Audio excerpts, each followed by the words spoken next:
মন্ত্রীর ভাবগতি কিন্তু আমার একদম ভালো লাগছে না। আমারও ভালো লাগছে না মহারাজ, কিন্তু কি আর করা যাবে, আপনি নিজেই আমার কাছ থেকে হিরেগুলোকে নিয়ে মন্ত্রী মশাইকে দিয়েছেন। খুব ভুল করেছি, খুব খুব ভুল করেছি, মানছি। কিন্তু আমাকে এই বিপদ থেকে এখনকার মতো উদ্ধার করে দাও গোপাল। ঠিক আছে মহারাজ, আপনি চিন্তা করবেন না, আমি বিষয়টা দেখছি এবং কথা দিচ্ছি নির্দিষ্ট দিনে আপনি ওই হীরের হাড় পরেই নবাব বাহাদুরের জন্মদিনে উপস্থিত হতে পারবেন। আপনি কালই আপনার হীরের হাড় পেয়ে যাবেন। আমি এখন চলি মহারাজ। কিছুতেই হবে না মহারাজ, কি বিপদ আপনি বলে ফেলুন দেখি। সব বিপদের অবসান আছে মহারাজ। কি আর বলি, নবাবের ইচ্ছে, নবাবের জন্মদিনে আমাদের ঝলমলে হীরের হার পরে যেতে হবে। তা আপনি হীরের হাড় পরবেন মহারাজ? আপনার হীরে আছে? হ্যাঁ, হীরে তো আমার এই থলির মধ্যেই আছে, কিন্তু স্যাঁকড়াটা নেই, ও কোথাও ঘুরতে গেছে। এটা কোনো কথা হলো মহারাজ? আপনি আমাকে হিরেগুলো দিন, আমি অন্য শেকড়া দিয়ে গড়িয়ে দেব। বাঁচালে, বাঁচালে তুমি গোপাল। এই নাও, এই নাও, আমার হাতে কিন্তু 3টে দিন আছে। আপনি কোনো চিন্তা করবেন না মহারাজ, দেখবেন মহারাজ ওই পুরস্কার আপনিই পাবেন। আরে গোপাল, আমার বাড়া ভাতে ছাই দেবে? হ্যাঁ রান মহারাজ, গোপাল কিপ্টে প্রকৃতির লোক। ও সাগরার দোকানে গিয়ে কি বলতে কি বলবে তাতে হিতে বিপরীত হবে। তার চেয়ে ওই হিরেগুলো আমাকে দিন, আমার চেনা সাগরাকে দিয়ে গড়িয়ে আনবো। হ্যাঁ, কথাটা মন্দ বলনি, তুমি বরং মন্ত্রীর হাতে দিয়ে দাও। ঠিক আছে মহারাজ, এই নিন মন্ত্রী মশাই, আপনার শেকড়া দিয়ে মহারাজের জন্য হাটটা ভালো করে বানিয়ে আনুন। তাহলে আমি নিশ্চিন্ত তো মন্ত্রী? আমি আজই সাগরার কাছে নিয়ে যাচ্ছি। আমাকেও যে একটু নজর রাখতে হবে।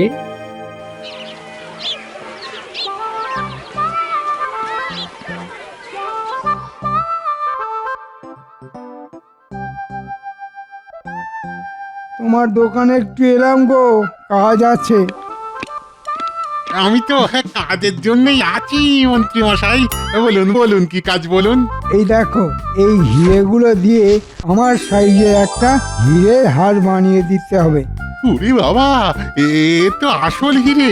এই হিরে আপনার কাছে কি করে এলো মন্ত্রী মশাই? আমার কাছে এলো মানে, এ তো আমারই হিরে, পূর্বপুরুষ ধরে আমার কাছে আছে। ও তাই বলুন। আমাকে দুদিনের মধ্যে হার বানিয়ে দিতে হবে। নবাব বাহাদুর আমাকে তার জন্মদিনে নিমন্ত্রণ করেছে। এই হিরে হার পরে আমাকে যেতে হবে। ঠিক আছে ঠিক আছে মন্ত্রী মশাই, আপনি যেমন বলবেন তেমন কাজ হবে। কিছু আগাম পাওয়া যাবে না? এই রে, মহারাজের কাছ থেকে অগ্রিম বাবদ কিছু নিয়ে নেওয়া উচিত ছিল। তুমি বানাতে থাকো, কাল সকালে তোমাকে কিছু অগ্রিম দিয়ে যাব।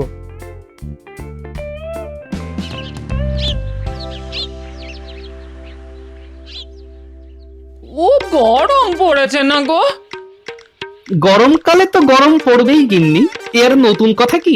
গরমকালে যদি ঠান্ডা পড়তো তাহলে সেটা নতুন হতো, তাই না? কি ঘেমে গেছো গো? বসো বসো, আমি তোমাকে একটু হাওয়া করে দিই। উরি বাবা, এই যে হেসে হেসে পাশে বসছে, নিশ্চয়ই কিছু মতলব আছে। না না, তোমাকে হাওয়া করতে হবে না গিন্নি, তোমার মনের যে কথাটা বলবে বলে এসেছো সেটা বলে ফেলো, আর গৌরচন্দ্রিকা করতে হবে না। তাহলে সরাসরি বলে ফেলি, কি বলো? আমার সই তার মেয়ের বিয়েতে আমায় নিমন্ত্রণ করেছে। একটা গলার হার আমাকে গড়িয়ে দিতেই হবে। হ্যাঁ, তা গলার হার নিয়ে কি হবে? শোনো গিন্নি, একটা কথা জেনে রাখো, হ্যাঁ, সকল স্ত্রীদের গলার হার তার স্বামী। বিবাহের পর থেকে আমি তো তোমার গলায় হার হয়ে ঝুলছি গিন্নি। ও তুমি দেবে না? পাবো কোথায় গিন্নি? এই দেখো দেখো, তুমি আমাকে 4 দিনের মধ্যে যদি না দাও, আমি মেয়ের বাড়িতে গিয়ে থাকবো।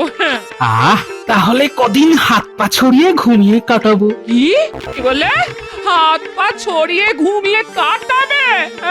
সারা জীবন তাই করো, আমি সেই যে যাব আর ফিরবো না। আর তোমার জামাই তোমাকে ঘরে বসিয়ে খাওয়াবে, বিশ্বাস হয় না? তবে চেষ্টা করে দেখতে পারো।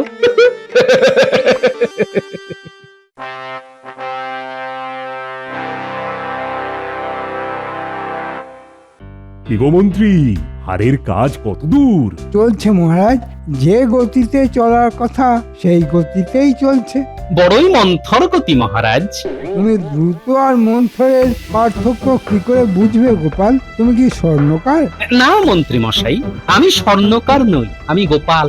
ভাঁড় গোপাল মানে গোপাল ভাঁড়। তোমার কাজ লোক হাসানো, এটা যে তুমি কেন ভুলে যাও কে জানে। নিজের মধ্যে থাকো গোপাল, বড়দের ব্যাপারে নাক গলিও না।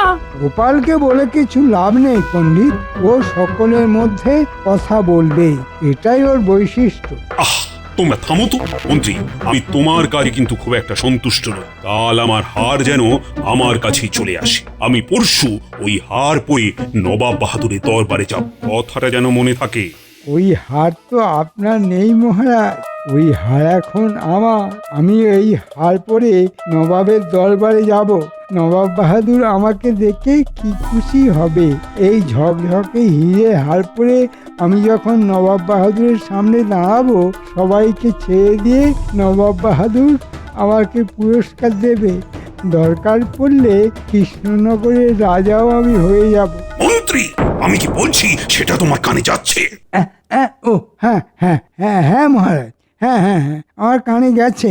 আমি আজই তাগাদা দিয়ে আসবো। মন্ত্রী মশাই নির্ঘাত কিছু গোলমাল করেছে, ব্যাপারটা একটু দেখতে হচ্ছে। মন্ত্রীর মনে কি অন্যরকম কিছু করছে? না, এই গোপালের সঙ্গে আমায় পরামর্শ করতে হবে। সবার সামনে গোপালকে থাকার কথা বলবো না। বলছি, আমার আজ শরীরটা একটু খারাপ লাগছে, তাই রাজকার্য এখানেই সমাপ্ত হলো। মানে আজকের মতো রাজসভা এখানেই শেষ। মন্ত্রী, তুমি এক্ষুনি শ্যাকরার কাছে যাও। আমি যাচ্ছি মহারাজ। আমি ভেবেছিলাম যে রাজসভা শেষ হলেই আমি সারগার কাছে যাব। আমি আসি মহারাজ। বিজ্ঞানী, আমার কেমন একটা সন্দেহ হচ্ছে বুঝলে। মন্ত্রীর ব্যবহারটা তো একদম ঠিক ধরেছেন। রাজামশাই এতবার ঠকেন, তবু মন্ত্রীর উপর রাজামশাইয়ের এত অচলা ভক্তি দেখে মাঝে মধ্যে খুব রাগ হয়। হ্যাঁ, না না বিজ্ঞানী, মহারাজের উপর রাগ করবেন না। মহারাজ মানুষটি খুব সরল, জানেন তো। উনি মাঝে মধ্যে সব জেনেও তোমার সঙ্গে খুব খারাপ ব্যবহার করেন। করেন করেন, উনি চাপে পড়ে করেন বিজ্ঞানী। আবার বিপদে পড়লে উনি আমাকে ডাকেন, কেন জানি না মনে হচ্ছে আমাকে উনি আবার ডাকবেন। গোপাল দাদা, ও গোপাল দাদা, আরে আরে একটু থামো। ও গোপাল দাদা, গোপাল দাদা। এই রাজপ্রহরীর গলা না? হ্যাঁ, ওই তো আমাদের দিকেই ছুটে আসছে। কি হলো প্রহরী? গোপাল দাদা, গোপাল দাদা, এই রাজা মশাই তোমাকে ডাকছেন। কি বললাম বিজ্ঞানী, সেই ছাই ফেলতে ভাঙা কুলো। যাও, কুলো হয়ে ছাই ফেলে এসো। শুধু কুলো নয়, ভাঙা কুলো। তবেই না ছাই ফেলতে মজা লাগে। সত্যি সত্যি তুমি রসরাজ গোপাল, পুরো রসের টইটুম্বুর। তবে বিজ্ঞানী, তোমাকেও মনে হয় এই যুদ্ধে লাগবে। আমি সব সময় তোমার সঙ্গে গায়ে গা লাগিয়ে যুদ্ধ করতে প্রস্তুত গোপাল। যাও যাও, ঘুরে এসো, মহারাজ কি বলতে চান দেখো। চলো প্রহরী, চলো।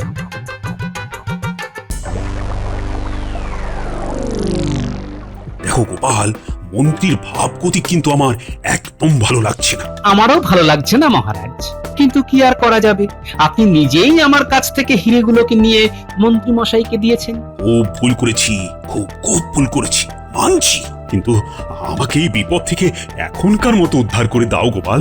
ঠিক আছে মহারাজ, আপনি চিন্তা করবেন না, আমি বিষয়টা দেখছি এবং কথা দিচ্ছি নির্দিষ্ট দিনে আপনি ওই হীরের হাড় পরেই নবাব বাহাদুরের জন্মদিনে উপস্থিত হতে পারবেন।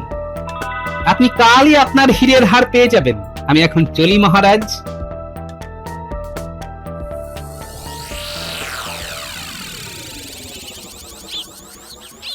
এবার একটু বিজ্ঞানীর বাড়ি থেকে ঘুরে আসা যাক।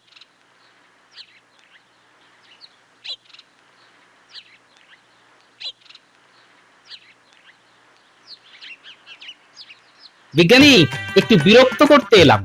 মা, না না, তুমি এলে আমি বিরক্ত হই কখনো? বলো বলো কি প্রয়োজন?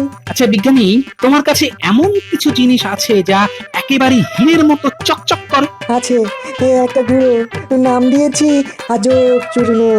হ্যাঁ, কাঁচের উপরে ছড়িয়ে দিলে সেটা হীরের মতো চকচক করবে, কিন্তু কিন্তু কয়েক ঘন্টার জন্য। হ্যাঁ। ব্যাস ব্যাস, তাতেই হবে। আমার মাথায় একটা পরিকল্পনা এসেছে।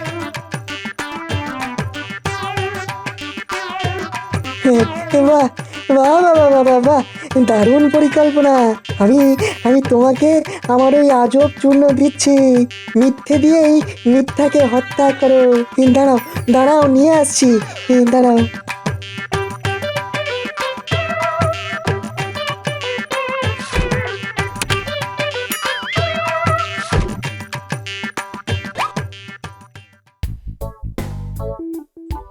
মন্ত্রী কোথায় হাড় গড়াতে গেছে সেটা আমি জানি।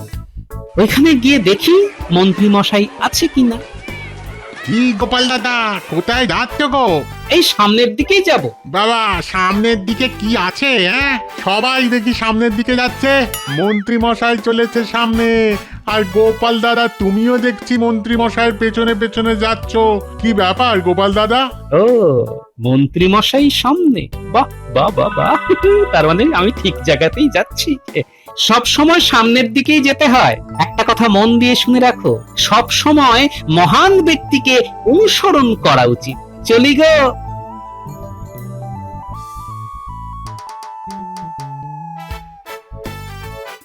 ব্যাস, দুয়ে দুয়ে চার। মন্ত্রী মশাই কোথায় আছেন জানা গেল এবার। আর এই ছন্দ মিলিয়ে দিলাম, তার মানে সভাকবির গুণটাও আমার মধ্যে এসে গেছে।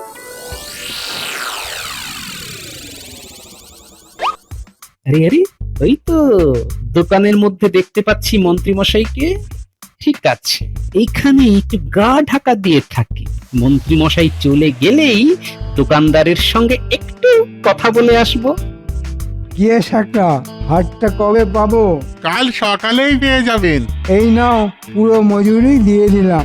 আমিও হাতটাকে পালিশ করে যত্ন করে রেখে দেবো, কালই আপনি গলায় পড়বেন।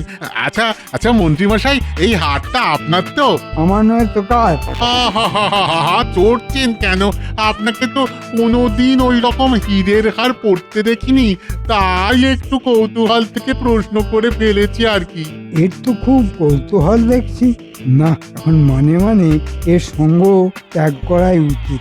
কাল সকালে সবকিছু তৈরি করে রেখো বাপু, আমার দেরি সইছে না। ঠিক আছে, কাল সকালে চলে আসুন, আপনার হার আপনি পেয়ে যাবেন।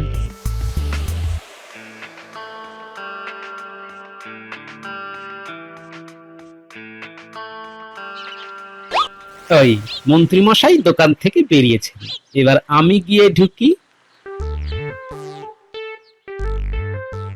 তা এই যে ভালো মানুষের ছেলে, কেমন আছো তুমি? আরে আমার কি সৌভাগ্য, আমার দোকানে এই গোপাল দাদার পায়ের ধুলো পড়েছে। বলো বলো গোপাল দাদা, আমি তোমার জন্য কি করতে পারি বলো? না, শুধু একটা খবর দিলেই হবে। কি খবর গোপাল দাদা? একটু আগে মন্ত্রী মশাই এসেছিলেন। হ্যাঁ গো গোপাল দাদা, উনি একটা হীরের হার বানাতে দিয়েছেন। তাই নাকি? তা মন্ত্রী মশাই নিশ্চয়ই বলেছেন যে ওই হারটি মন্ত্রী মশাইয়ের নিজের। হ্যাঁ, তাই তো বললেন।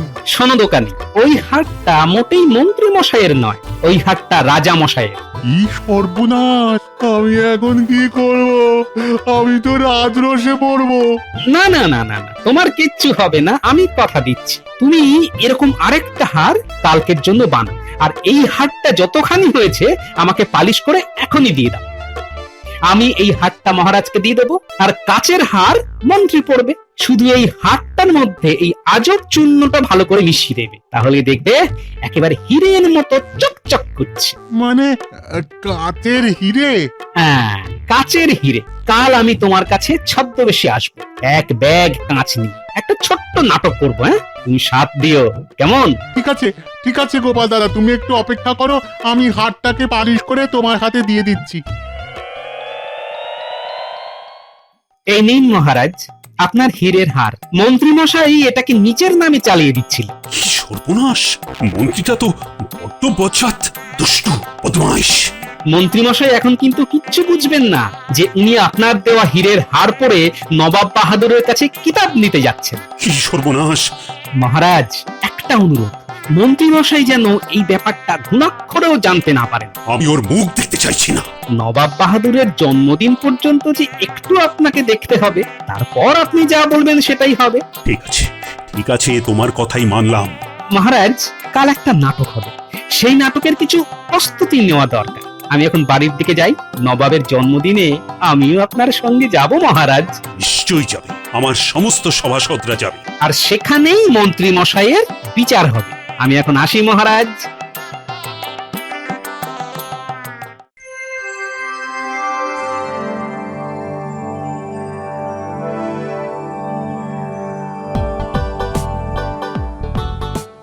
আমার কাছে এই ঝোলার মধ্যে অনেকগুলো হিরে আছে, ভালো দাম পেলে বিক্রি করতে পারি। এখানে আবার হিরে, একটু দরদাম করে দেখি। আপনার কাছে হিরে আছে? একেবারে খনি থেকে তুলে নিয়ে এসেছি। মন্ত্রীমশাই, মন্ত্রীমশাই, একেবারে আসল হিরে, চকচক করছে, চকচক করছে। ও ব্যবসায়ী, ওই হিরে আমাকে দিয়ে দাও, আমি তোমাকে 10টা স্বর্ণমোহর দিচ্ছি। 10টা স্বর্ণ মোহরে এই ঝোলা ভর্তি সমস্ত হিরে? আপনি কি পাগল? তাহলে 20টা স্বর্ণমোহর, আপনার পাগলামি কি বংশগত? 30টা স্বর্ণমোহর, কমসে কম 50 স্বর্ণ মোহর ছাড়া আমি তো এই হীরের ঝোলা দেব না। 50? ওরে বাবা, বড্ড বেশি হয়ে যাচ্ছে ভাই। মন্ত্রীমশাই, একেবারে খনি থেকে তোলা হিরে, এর দামটা তো একটু বেশি হবেই মন্ত্রীমশাই। আর এই দাদা না অত্যন্ত কম পয়সায় আপনাকে হিরেগুলো দিচ্ছে। এখন আপনি আপনার হীরের হারটা নিয়ে নিন আর আমাকে উদ্ধার করুন, তারপর এই দাদার সঙ্গে হিরে নিয়ে দরদাম করুন। এই নিন, এই নিন মন্ত্রীমশাই, এই নিন এই হীরের হার। বাহ বাহ বাহ বাহ বাহ, কি চকচক করছে। আমি আমি খুব খুশি হয়েছি। এটা পরে এবার আমি নবাব বাহাদুরের দরবারে যাব। নবাব বাহাদুর কি খুশি হবেন, আমাকে কৃষ্ণনগরের মহারাজ করে দেবেন। তারপর কত উপহার পাবো। উপহার না ছাই পাবেন সেটা নবাব বাহাদুরের দরবারে গেলেই বুঝতে পারবেন মন্ত্রী মশাই।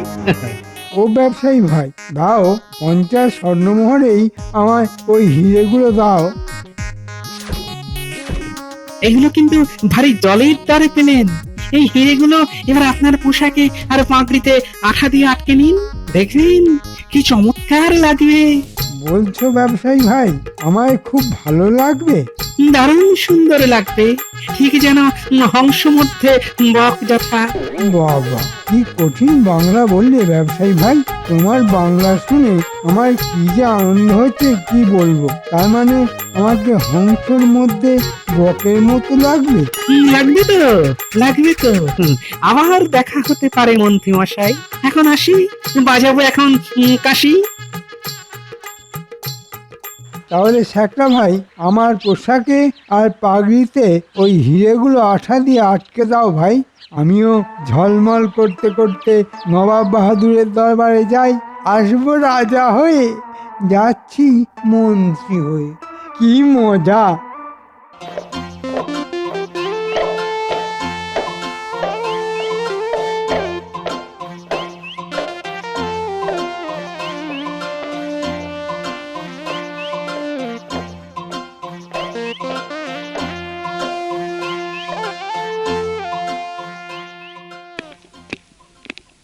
আমি এসে গেছি নবাব বাহাদুর। দেখুন কেমন ঝলমলে হীরের হার আর ঝলমলে হীরের পোশাক। অজির মন্ত্রী তো কাচের হার পরে এসেছে, সারা গায়ে কাচ লাগিয়ে কি কিম্ভূত সেজে এসেছে দেখো। না না না, ভুল করছেন নবাব বাহাদুর, একেবারে খনি থেকে তোলা হিরে। কি পাগলামি করছো মন্ত্রী? তোমাকে খনি থেকে হিরে তুলে কে দিল? একটা ব্যবসায়ী। সে তোমায় ঠকিয়েছে। কিন্তু গলার হার সেটা তো সম্পূর্ণ হিরে। ওটাও কাচের মন্ত্রী মশাই। মানেটা কি? মানেটা হলো আমার হিরেগুলোকে তুমি চুরি করে নিজের নামে চালাতে যাচ্ছে। কিন্তু বিধি গোপাল, মানে যার আছে গোপাল তার খুলে যাবে কপাল। তোমার সব মিথ্যেগুলো ধরা পড়ে গেছে মন্ত্রী। আর এবার তোমাকে কি শাস্তি দিই বলো তো? আর আমিও আমাদের বিজ্ঞানীর দেওয়া আজব চূর্ণ মিশিয়ে করে দিলাম হিরে। সেই কাচের হিরে মন্ত্রী মশাইয়ের গলায়। মহারাজ, আপনার মন্ত্রী সংসেজে নবাব বাহাদুরকে খুশি করে রাজা হতে চেয়েছিল। এবার করবো মন্ত্রীর হাড় ভাজা ভাজা। কৃষ্ণচন্দ্র, তোমার গলায় যে হাড় সেটা হচ্ছে আসল হীরের। আর এই হীরের হাতটাকে নিজের বলে চালাতে গিয়ে মন্ত্রী মশাই পড়ে গেলেন প্যাঁচে। কৃষ্ণচন্দ্র, তুমি আমার এই দরবারের আসল হীরে, আমার জন্মদিনের সেরা উপহার তুমি। তাই তোমাকে আমি আমার দরবারের পক্ষ থেকে তোমাকে আমি ঝলমল শ্রী উপাধি দিলাম। আমি ধন্য হলাম গোপাল, তুমি আমার সভার উজ্জ্বল নক্ষত্র। তোমাকে এই হীরের হার আমি প্রদান করলাম। যাক, বউয়ের মানভঞ্জনটা হয়ে গেল। মানে আমার একমাত্র বউ আমার কাছে হীরের হার চেয়েছিল, কোথায় পাবো বলুন? সেই গোসা করে এই দুদিন কথা পর্যন্ত বলেনি মহারাজ। গোপাল, তুমি এবার তোমার বাড়ি গিয়ে বৌমার মান ভঞ্জন করে কবজি ডুবিয়ে খাও। আর আমার কি করবেন মহারাজ? তুমি এখন আমার হাজতে থাকবে মন্ত্রী, তোমার অপরাধ ক্ষমাহীন। চুরি বিদ্যা বড় বিদ্যা, যদি না পড়ো ধরা, ধরা পড়লেই পাবে তুমি শাস্তি ভীষণ করা। বাহ বাহ গোপাল, তোমার তো অনেক উন্নতি হলো। মানে এই সভা কবির কাছে থাকতে থাকতে তুমিও তো কবি হয়ে গেলে দেখছি। নবাব বাহাদুর, একটু দয়া। এই কে আছিস? এক কৌটো নস্যি নিয়ে আয়, মন্ত্রী মশাইয়ের নাকে দে, এঁচে মরুক বেটা। ওরে বাবা, নস্যি নিয়ে হাঁটতে হবে? আমাকে দয়া করে হাজতেই দিয়ে দিন নবাব বাহাদুর। উজিত, মন্ত্রীকে নিয়ে যাও, হাজতে নিয়ে যাও।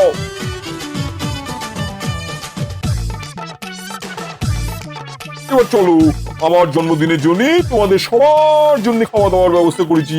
চলো চলো চলো চলো চলো। জয় নবাব বাহাদুরের জয়। হ্যাঁ, হ্যাঁ,